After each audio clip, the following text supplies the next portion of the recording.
Motherfuckers saying they made whole say, okay, so make another hole. Yeah, it's your boy Crypto Blood, and welcome to another Kickin It Session today. Finally, my man, Rethinking the Dollar, Mike, over there, RTD.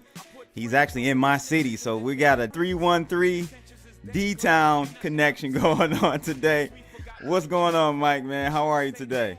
I am doing excellent, CB, and I'm very appreciative of the opportunity to connect with you today. And so definitely looking forward to hanging out with you and sharing my thoughts and perspectives and whatnot. And it's always great to connect with a fellow Detroiter. So I appreciate you taking time to sit down with me, man. I thank you for that. Absolutely, man. Absolutely. And honestly, you know, I appreciate you coming out to the Max Kaiser event that I hosted about a month and a half ago. It was a pleasant surprise to see you out there. And, you know, really, I wanted to, and we talked about it before we started, just about kind of getting more people. And you've already been doing that, man. I know when you started your channel, you're really getting out on the streets, interviewing people, asking people, educating people. And we were talking about kind of connecting and doing something like that together. Both you're more precious metals, I'm more crypto. Both are needed. You know, I don't think we should be fighting each other. It's a path maybe out of this traditional system that we're in, and I think it can help all of us. But first, tell the audience, if they don't know who you are, kind of give them your background. I think you mentioned that you were a professional athlete at some point. What led you to this whole Rethinking the Dollar movement? All right, great question. So I appreciate the opportunity to share this. So for me, as you mentioned, I came from a sports background, grew up in the inner city Detroit, borderline east-west side area. And so it was because of sports that I was able to actually leave outside the city and play at the collegiate level and then go play overseas for a couple years. And it wasn't until I actually got out of the city of Detroit and started being exposed to just different societies, different cultures, different nations, that I began asking questions. And the first question was, our monetary system. When you go to different countries, you get paid in different currencies. You're kind of forced to try to assess the value and the exchange ratios and exchange rates and whatnot. And so I played basketball in Iceland. Okay. And so in Iceland, the Iceland Corona is a small island and it's extremely expensive. And so I had a very interesting experience of not wanting to spend there because the cost of living was extremely high there. And then within a few months later, I had a chance to go down to the bottom of the planet down in Argentina, right after 2 or 4 years removed from their little financial crisis they had there. And so when I got down there in Argentina, everything was extremely cheap. And so just that example, within a year of being exposed to extreme price inflation due to it being at the top in a smaller region, and then going to the bottom after a financial crisis occurred, everything being relatively cheap, I was beyond excited and more than happy to spend more down there because the dollar went further. And so went to a couple other countries and just saw the differences and how the purchasing power of a dollar went a little bit further in some countries than it did in others. And from that point on, I just began rethinking currencies and then learning about monetary history, things I never learned about in college. I like to mention that I would imagine unless you actually specialize in finance and even economics, you're capable of going from kindergarten all the way to a college degree, which I equated for myself about 19,000 hours, and learn nothing about financial literacy. Nevertheless, what a dollar is and how it's used and what it's what the history behind it. And so it was a 2013-ish. This is about 7 or 8 years after my first visit to Argentina.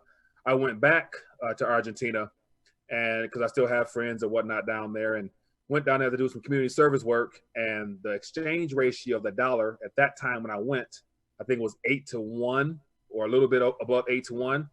So when I first went down there in 2003 or 4 or so, it was like 3-1. And now for it to be 8-1. And then when I came back to Detroit, within that same year or the year following, it went up to 15-1. And so as of now today, I think it's last time I checked, it's like 59-1.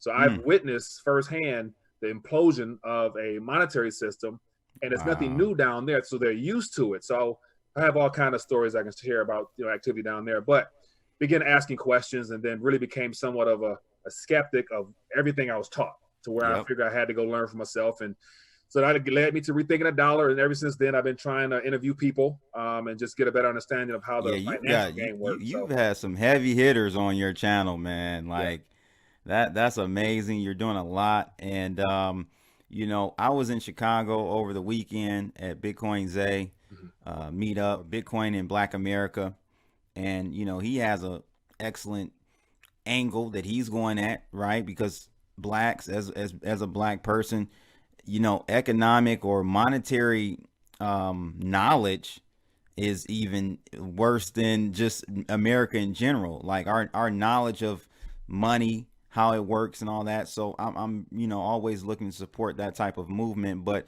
there was a guy out there that was at the event. He was a skeptic of Bitcoin.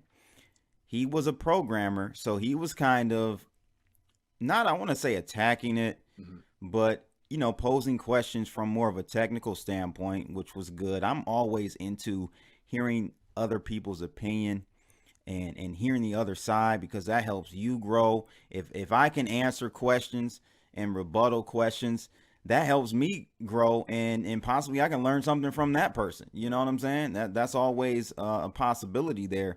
And when I came back, I saw your video on Bitcoin, and could it be a booby trap? And at first I'm like, oh man, Mike's he's hitting us with the clickbait. But then I actually sat down and listened to it, man. Very good. And I want all of you to, and I'll leave a link to it, watch this video, because I have a primarily crypto focused audience. The video, could Bitcoin be a booby trap, was excellent, because he posed some really good questions. And one of the questions you posed was it a coincidence that Bitcoin came out right at the, you know, I want to call it the height of the economic collapse in 2008, 2009? Why do you pose that question, and how do you see that being something that possibly would not work in our favor, or will it work in our favor? Kind of let us know. Okay, man. Yeah, and so one of the things that concerned me, and this is all as of the last year or so, and so I'm not a cryptocurrency critic because I'm aware of the technology. I've been involved as far as educating myself and even speculating with a couple coins myself over the years. So it's not like it's something I'm new to. Right. But one thing I've noticed is the increasing trend in the push for adoption right before we have the greatest monetary shift in human history. And the reason I say that is because we are probably at, and so I mentioned that this next decade, I believe 2020 to 2030 will be the time frame where the great American empire will be no longer world dominating power that it has been, because all hands are exposed now from all the central banks around this planet that it's all a farce and it's not something that was meant to carry on forever. And then the question I have is, with cryptocurrency technology, the blockchain is nothing new in and of itself, but it's been repositioned to us now in a way that the public now is grabbing a hold of it and actually getting excited about having a back door out of this system. But it just seems kind of sketchy as to how it happens at the same time that we have the great financial crisis. And then it appears to be that it's been positioned strategically 10, 11, 12, 13 years right before the system probably comes to a halt or a reset or a reboot or whatever we might look back and call it in history. But I question Satoshi Nakamoto and the very fact that it's a great phenomenon that a person or entity or whatever it might be, no one really seems to really care at heart. They're only more so concerned with now is that, okay, I'm in it before it takes off to the moon. So I'm going to be good. Yeah. What exactly does that mean? You're going to be good because this is a booby trap. If this is a setup, and I believe it could play into something like that. Okay, so explain how you think it could be a setup. Like, what scenario would it be where we were basically bamboozled into this technology? Kind of give us a scenario, because I mean, I think I have a few that I could see playing out. But yeah, I would love to hear your thoughts on that. Yeah, on that great question. part. So First, and the primary one is that it's digital in nature. And so, Okay. knowing Yep. monetary history, we know, if you know monetary history, then you know the pathway we've taken to arrive at this current point where, They for the most love part, this. the dollar is all digital. I mean, Yeah. that's pretty much what it is. It's 1.729. I looked at the numbers last night of paper in existence, and that's a scarce substance in of itself, and it's going to be a problem pretty soon. But the solution is being given as to further us into a digital age. Yeah. At the same time that it looks like the global governments are all looking to increase surveillance as well as the dictatorship type of policies that remove our privacy. And so just this very gadget right here, Yep. like this thing is labeled a smartphone for a reason. And just a quick story, and perhaps you probably can chime in on it. But me growing up in Detroit, I was associated with, some guys in the neighborhood that was just guys I grew up with. Right. And a lot of them, unfortunately, they were into the street pharmaceutical industry. And so they got in trouble a lot. And so I try to put it in a nice way. There you go. I hear you. And so I'll cut it short. But these gentlemen, we were all growing up young and dumb. Some would go to jail, some would go to juvenile and get out, and they would come home with tethers on their ankle. And so I was exposed to that. I have some family members as well that had ankles with those little gadgets on them. And so I'm thinking about that looking back now. It was no coincidence that the African-American community was is submerged in drugs. Right. For the removal of our freedom and privacy to create a whole industry in of itself. So yes, here we are 20, 30, 40 years later now. Those same technology of surveillance, of where knowing your every move via GPS is now readily available right here. So that's it. They know everywhere and everything we do. Can't even take your battery out your phone anymore. Can't take your battery out your phone, and that's not by coincidence. And then to make it even worse, and I'll cut it short here, the GPS feature is always on, and then they're putting programs in there that you can talk to, and then they listen to every single thing we do. And this is just from this gadget to what we're talking on now. Yep. So if Bitcoin is really going to be, or the blockchain itself is going to be that savior or that exit out, how will you utilize it in an effective manner that you still have a little bit of privacy? Because everything has been watched, everything has been tracked. That's the name of the game. So those are all things that I kind of played into, like, man, gotcha. those are good. You're posing great questions, and I joined the whole crypto thing in early 2013, late 12. And I've seen the transformation from where we are or where we were to where we are today with cryptocurrencies and Bitcoins. And it is concerning. I had my man, Rice Crypto on, and he's done a lot of research and really involved himself in the crypto community, and he's seen things as well. So I understand your concerns about Bitcoin, and was it a coincidence?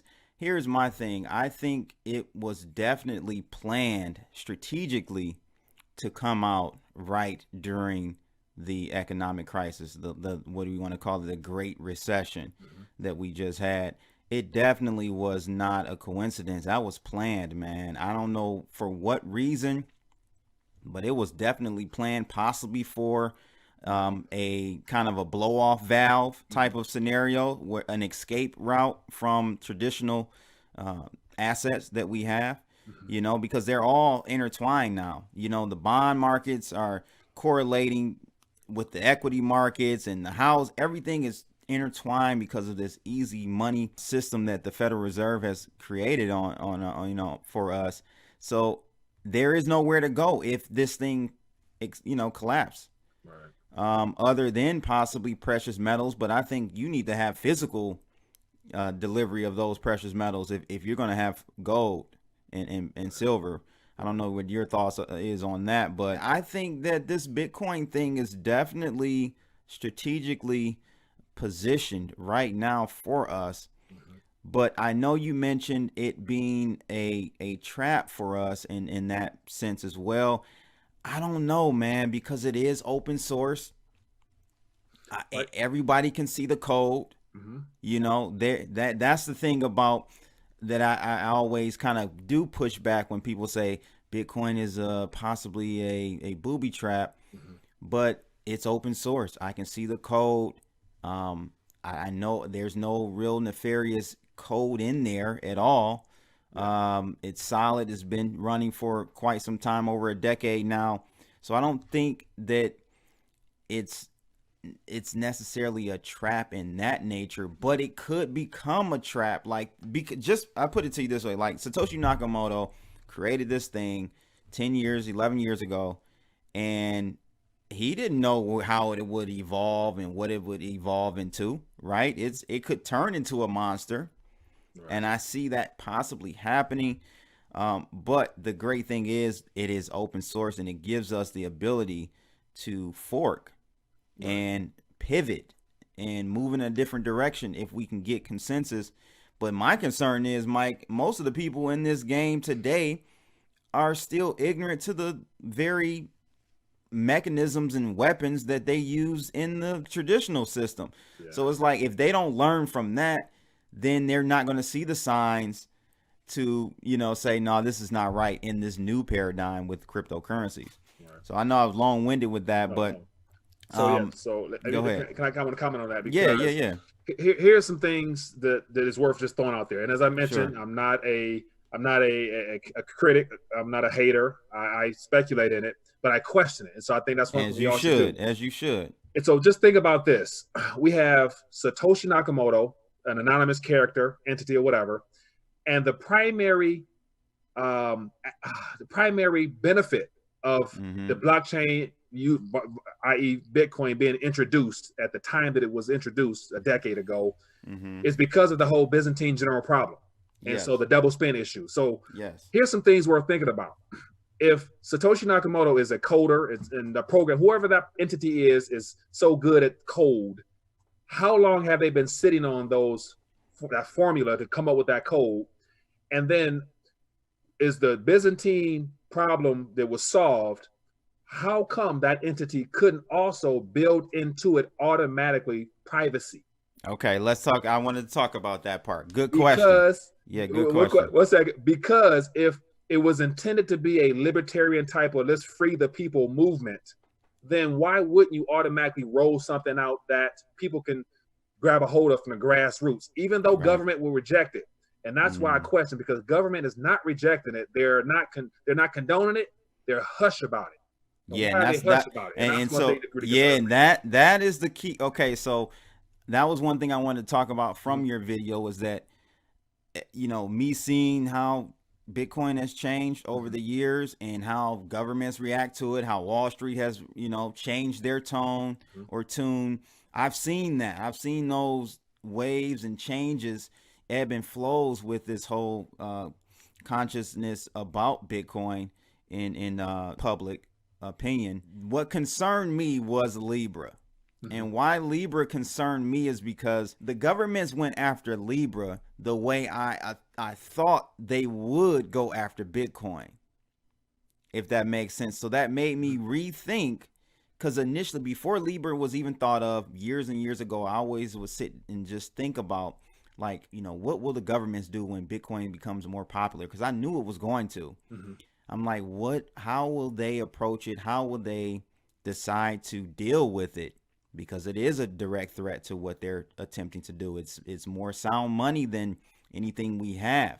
And so the thing that I stated at that point was, I think they're not attacking it because they know they can't stop it. So if you attack something and you fail, you look weaker than if you just kind of ignore it, kind of, maybe, and then let it play out and see how you can, you don't want to jump the gun with those types of new technologies. And that's what I thought initially. That's what I thought they were doing. But when I saw them come out, guns a-blazing against Libra, which Libra is a direct threat to them as well. But it made me think, like, they're not attacking Bitcoin, but they're attacking Libra. I think it's because they don't have anyone to attack with Bitcoin. It's a protocol, right? So when you're dealing with protocols, and this is more on a technical level, Mike, a protocol, Bitcoin being that protocol, will be considered kind of layer zero. Like, you build out the fundamental base attributes of that technology stack, right? And then from there, you allow people to build privacy on layer one, or layer 2 or layer 3 or whatever. You get what I'm saying? So you don't want to lock it down so much and have so many features within a protocol that you restrict yourself in the future. Because if, let's say they did, Satoshi, whoever the group is, whatever, they built privacy into layer 0, like the, what we know as Bitcoin Core. Then 10 years later, let's say things change and privacy algorithms with quantum computers and stuff, it renders that layer null and void. So now the whole stack is messed up because you built it at layer 0, if that makes sense. Yeah, it does. So you kind of leave it open-ended. You don't do a full build out feature set with any type of new protocol. You leave it open-ended at layer 0, and then you let the community and everything kind of build and stack above it. Yeah. Now that makes perfect sense. And so that's one of the things where that's perfectly a viable answer there. I definitely, agree with you on that point. And so just to touch on the Libra. And so yeah. Libra to me, it's smoke and mirrors.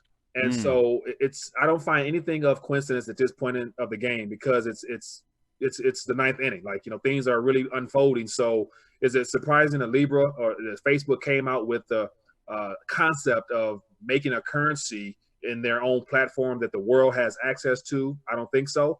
And then just the very characteristics of it. It's labeled a cryptocurrency, but yet it's going to be a stable coin with, you have the top corporations that are a part of this rigging the system, holding nodes to validate whatever they want to do. You know how we call Bitcoin Gold 2.0? Yeah. Libra is like SDR 2.0. Exactly.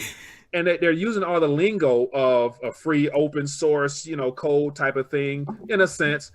And so it's not by coincidence. And so Libra to me is the example of, if you go back to, the Federal Reserve Act, before the Federal Reserve Act came into play, it was an Aldrich bill. And so Senator Aldrich, recommended that they, of course, along with the bankers' help, he recommended that they initialize some type of documentation to lessen the power of the banks and give it more so to a single entity, bringing back the whole central bank concept. And so that very bill, I think it came out in 1910 or well before 1913. So it was 2, 3, 4 years of just floating an idea that sounded like it could be a good solution. Yeah, and so kept getting rejected. From the banks, we give it to the single entity, they can regulate. And then sure enough, 3 or 4 years later, what happened? They changed the wording of it. It became a Federal Reserve Act.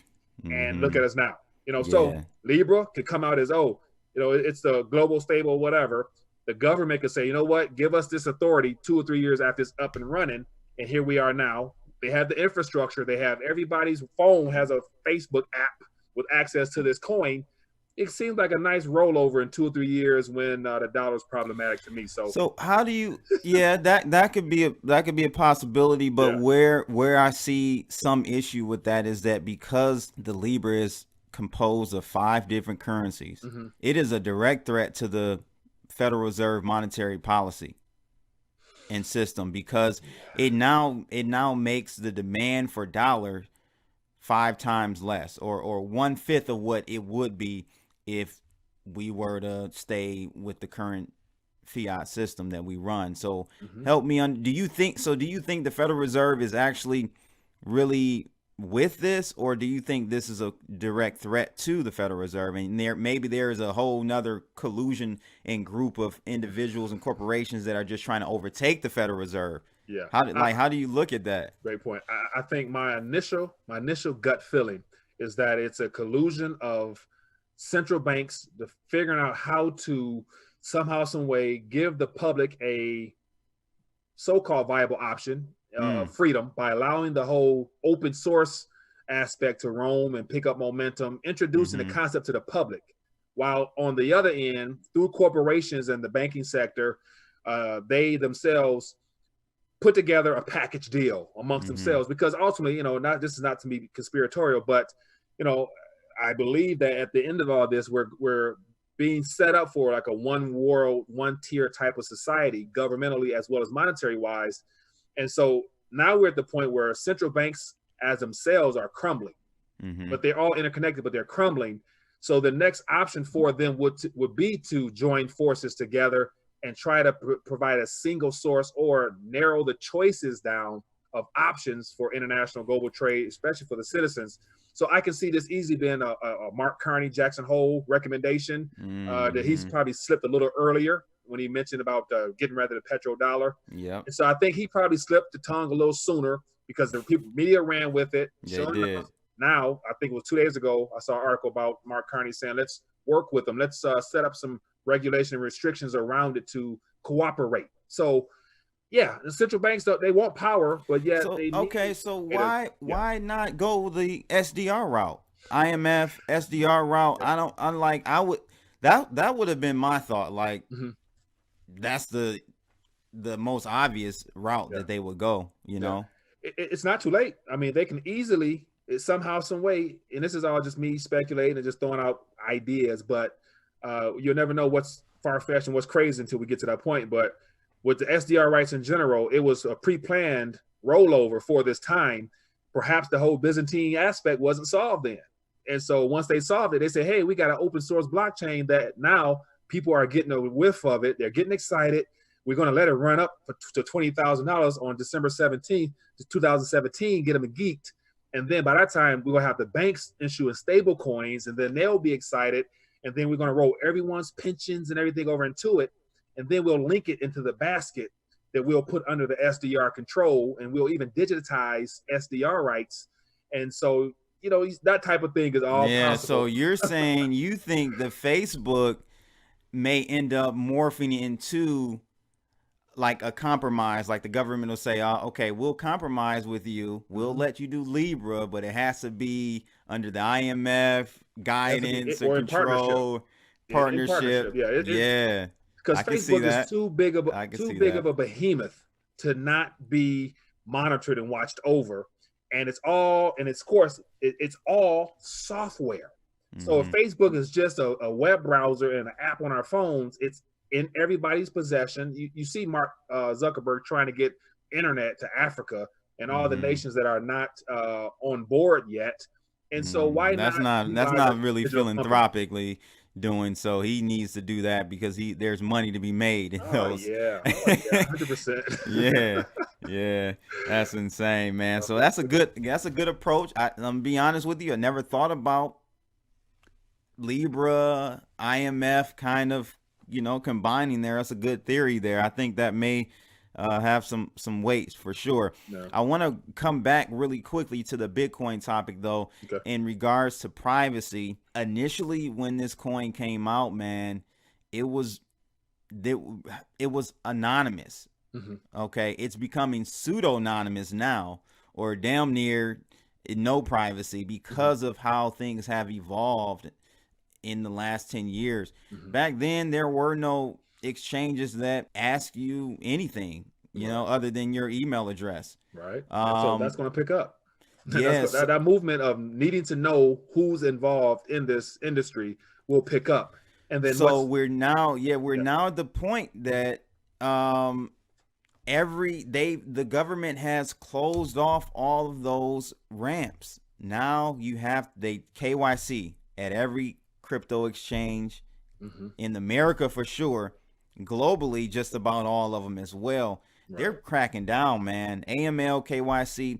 So when you add those checkpoints at the entry and exit points, now it's a bad situation with this technology because it's all traceable now on the blockchain. So as you talk, I get more ideas, so I apologize. You hit on a good point about entry and exit. And so from the very entry standpoint, I've heard, and this is, you know, let me know for sure, I'm sure you're aware, but I've heard of exchanges being able to mark or label or somehow stain a coin or something like that. Taint a coin. And so once that coin is in your possession, you KYC'd it out of some exchange and it's in your possession. So they know your IP address. They know some things about who or the purchaser of it. And then think about this. All the payment processing centers, they can only do open source coins. They can only accept open source coins. There are no payment processing centers at any merchants anywhere that allows privacy willingly. And so in order for the stores to accept it and be able to get back into fiat, they got to be KYC, AML, all that stuff as well. So the goal is to limit any type of interaction between the time you purchase and exit of there being any anonymity for But a that's single the good. person. You're right, and they're attempting to hard, and them doing that. If a person is more technical, they understand that that's a rabbit hole. That's something they're chasing that they'll never catch, because I can mix my coins, tumble them. It's a lot you can do. Yeah. That in the old system, it was close. Yeah. You know, when in the old system, if I had 100,000 in cash, they couldn't trace that, right? Yeah. Now, but if they come to your house or they pull you over and they see that, they can take it. Yeah.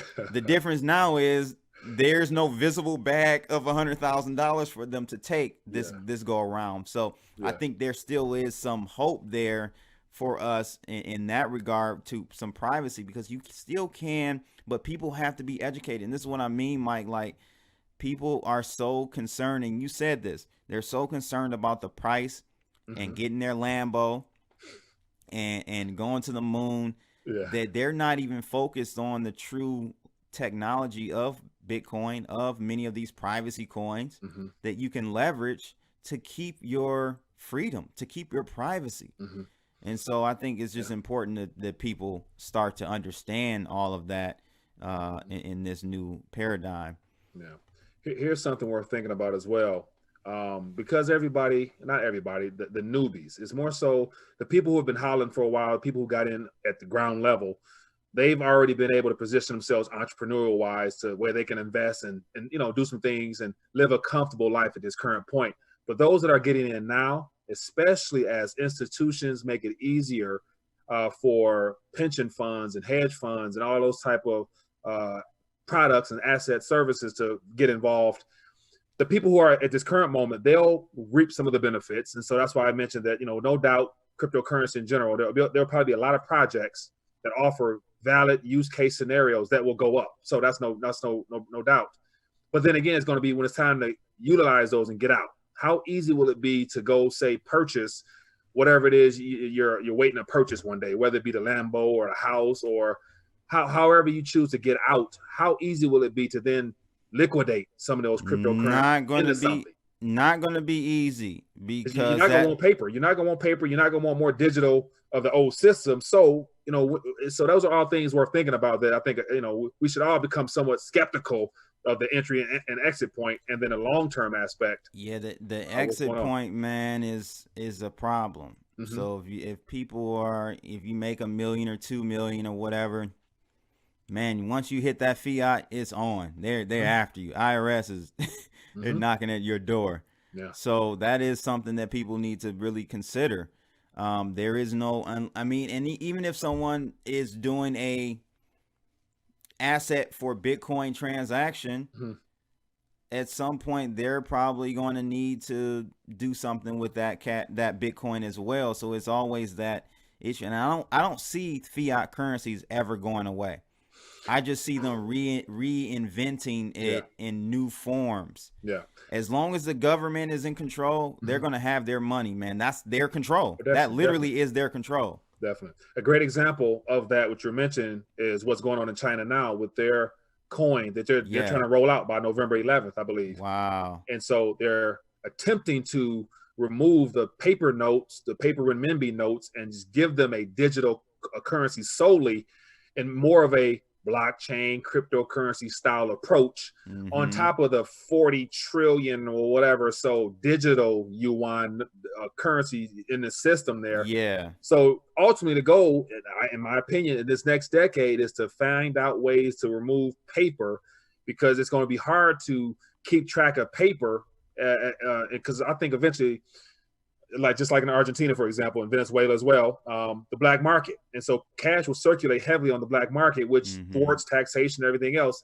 At the same time, banks are looking to negative interest rate. Exactly. Keep money in the system. They need it in the system. They have so you have no outlet. Yeah, no, I agree. We're going toward that digital, route, and that's a banker's wet dream. They want you not to have any cash so that they can implement negative interest rates and you have nowhere to go. If you Yeah. can't withdraw money from the ATM because there is no physical note, Mm-hmm. you literally are trapped in the system, and they're taking your money every day. What are you going to be forced to use? You're going to be forced to use a digital gadget that I call a hand surveillance monitor. Yeah. That's what we're going to be forced to use. Now, I am confident and hopeful that there will be some movements pretty soon where we'll get some true encrypted type decentralized products and services. So I know there's people working on things like that, and whether or not it works or hits mainstream, we'll see. But I think if there is something out there that provides any smell of privacy, you might hear about it, might not hear about it, because the governments will jump on it immediately, saying that it's it's anti-this terrorism. We can't. So be on the lookout for items that are labeled as privacy based. And so if you hear the government talk about it, then perhaps it might have a little bit of validity behind it. But until we get some closed web browsers and operating systems and stuff like that, I'm not too hopeful. Yeah, and that's the thing, man. Again, I have to go back to the point of, the people that are in the crypto community needing to educate themselves on the various methods to keep your privacy. They're there, they're there. There are privacy coins. I personally like Mimblewimble, that consensus algorithm for privacy, very strong. So there are options for people. Tumblers, you can mix your coins. That helps. They will marginalize those individuals. So I think through this FATFA, I don't know if you know FATFA, that whole organization, they're actually going after crypto wallets, making them align with their whole policy. So essentially, I seriously, man, it was in the ledger terms of service updates. They're saying, like, if the government asks for your information, whatever we have on you, we have to give it to them. So watch this. I'm sorry to cut you off, but in that same video about Booby Trap, I think I mentioned something about no, I think it was another video I mentioned about servers. And so just the fact that I'm not that technical, but I just assume in order to have a business operational over the internet and to have storage of information for thousands or millions of people, you got to have a source that goes back to a main hub of some kind, i.e. the servers. And so you mentioned this information here about Ledger having the right to issue your information if need be. So that lets me know that possibly somehow, some way, through your keys or some kind, they can see who you are, where you at. Well, they're able to see it through your hardware wallet. That proprietary device that you buy from them. They're able to see when you sync up. They're able to see your IP. Like Ledger? Ledger, right? Okay, yeah. So they can see. So they can see some activity on your end. They can track your IP address. More concern, more things to be not necessarily be worried about, just things to just be cautious. But it's the same. But the thing is, Mike, is like they're going to use whatever tools are out there against us, right? So my thing is, I don't think Bitcoin was intended. I think it was intended to free us from the system, but it's being used and will continually and more perpetually be used to try to enslave us, just as every other aspect of this whole game. The internet was free and you could do whatever you wanted. But look where we're at now with the internet, to where we hear about programs such as, I think it's the Five Eyes. And so there's, agencies and governments working together that have complete access through the internet. So everything is always introduced to the public as being, it makes your life easier. It gives you more access to things, smartphones, smart TV, smart toilet, smart.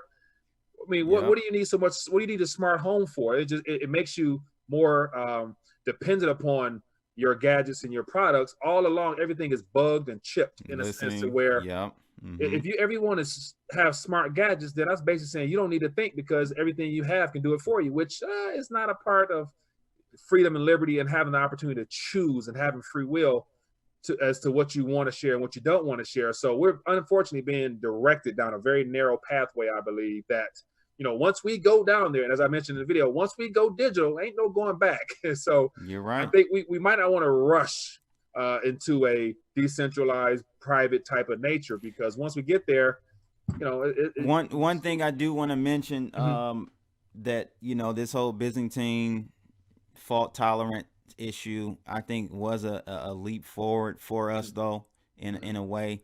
And the reason is because now that concept can be and is being copied and implemented in various other applications, not just in Bitcoin, right? So all these different blockchains out here are really pushing forward decentralization in a very good way. You mentioned storage. There are many platforms out there, blockchains, that are doing this storage in a decentralized manner using IPFS, which is interplanetary file system. So when I upload to the IPFS, the files are being copied on. It's almost like BitTorrent, like that concept where if I upload a file, it's being replicated on nodes all over the internet. So we're getting toward that point, man. And I don't know. We'll get to a decentralized internet at some point, for sure. I hope so. And it's one of the things where ultimately, and this is, just a part of, from a spiritual standpoint, my belief concepts of just knowing that where all this is heading, like, through faith and, especially being a Christian, I kind of know how the story ends according to what I believe. So I'm thinking, like, if it's one world, one government, and one entity, one access to the commerce through a single source that you have to either acknowledge or defy. This is, so what better way to have that type of monetary base and system other than an internet system with the blockchain, the coins, the tokens, all pointing you down one pathway. And just mind you, from an educational standpoint, as you keep mentioning, the public they're not really educated enough to realize what's going on. They're more so moving with momentum and the fact that people are so distracted now with so many different things that they don't really care. And our kids, unfortunately, are not really getting taught the importance of just knowing your rights and knowing the benefits you have as a citizen. So they'll fall for anything. So it won't be hard to trick the next generation because they don't know the transition period is happening right now. So having an internet that's digital, decentralized and private and stuff like that sounds good in theory, but it's one of the things until I see it, I'm not that confident, man, that they're going to actually do something that'll benefit mankind as a whole without their. Well, I know EOS is EOS storage, which I think will be able to really be implemented with EOS 2.0 coming out soon. EOS IO 2.0 is going to be, and they're just not EOS. There are other blockchain projects. I just follow EOS the most because I think that's a very good. What you want to call it, decentralized computer or operating system. You're going to see it, man. But I guess my concern, Mike, is I'm looking 3 to 5 to 6 years out.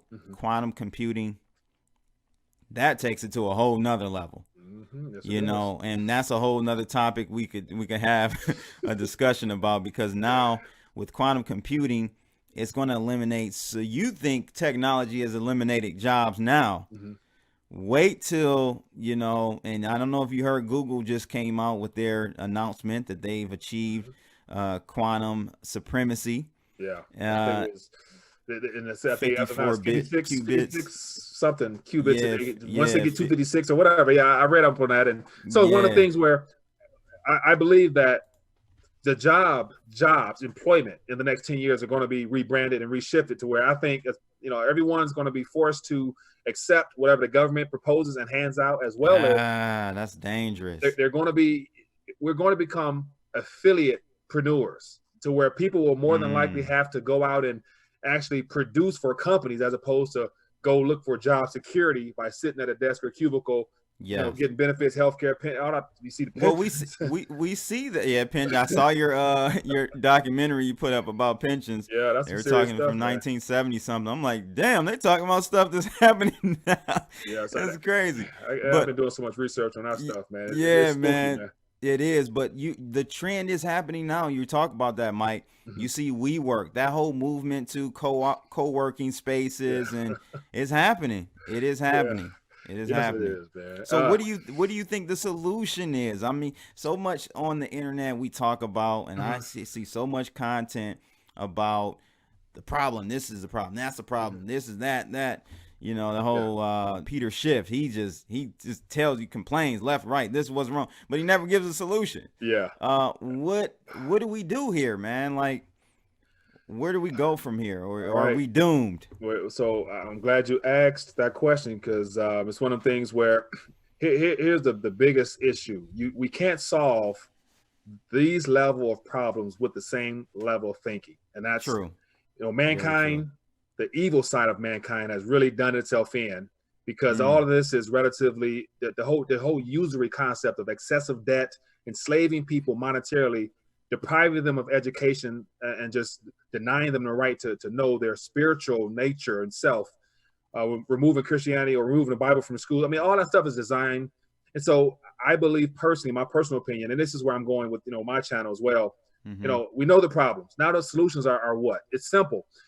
At the end of the day, gold and silver are great practical things you can hold to preserve your financial wealth and give you a bit of a chance in the future. But yet we've never been to the future, so we don't know how that's going to play out. So you can't depend and base your life on being able to stack and hold it and then have a peace of mind that, no one's going to come take it from you.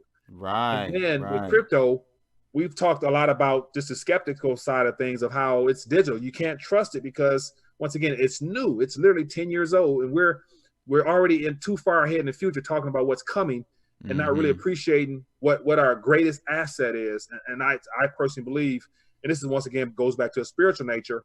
The Bible says in Proverbs 18, 16, that a man's gift makes room for him and brings him before great men and women. And just the very concept that every single person has a gift. That is your asset. You are your asset. You are your biggest value creator. It doesn't matter what currency you're receiving it in. If you're of service to the world, utilizing your gift, you're going to be okay. And so you bring up a great point. Yeah, money is just a medium of exchange for your talent. Exactly. And if you are serving your gift, if you are doing, and once again, if you're doing what you were born to do, problem is people settle for doing what they're capable of doing, or they've been taught to do, and not what's in their heart, what's their gift. And so if you're doing your gift, it'll make room for you in a sense. And if you're of service to somebody, you will be compensated for your service. I mean, it's one thing to do pro bono work, do free work because you have a heart for people. But if you get really good at what you do, people will pay you and demand your time and service, which will come whatever currency you probably want around this planet. So getting back to the spiritual essence of things is what we need to do. That's the only solution we have, because we can't solve these problems with the level of thinking we have. So we need a higher power, I believe. Excellent. Where can they find you, Mike? Yeah, so Twitter, I'm at Rethinking, RETHINKIN dollar. Wasn't able to do the full rethinking, but Rethinking dollar. And then YouTube at Rethinking the Dollar there. And pretty much every social media platform I try to be on there. So just Rethinking the Dollar should connect you with me if you have interested in find out more about what I talk about. Great, man. Thank you for coming on. If you guys haven't seen Mike and Rethinking the Dollar, then you've been under a YouTube rock. This guy has been doing this thing. Check his channel out for sure. Again, guys, thank you for checking in with this Kickin' It Session with Mike from Rethinking the Dollar. He picked Jay-Z, Lost Ones today. We're going to rock out to that. We out of here, people. Holla. You could look in the mirror like, there I am, and still not see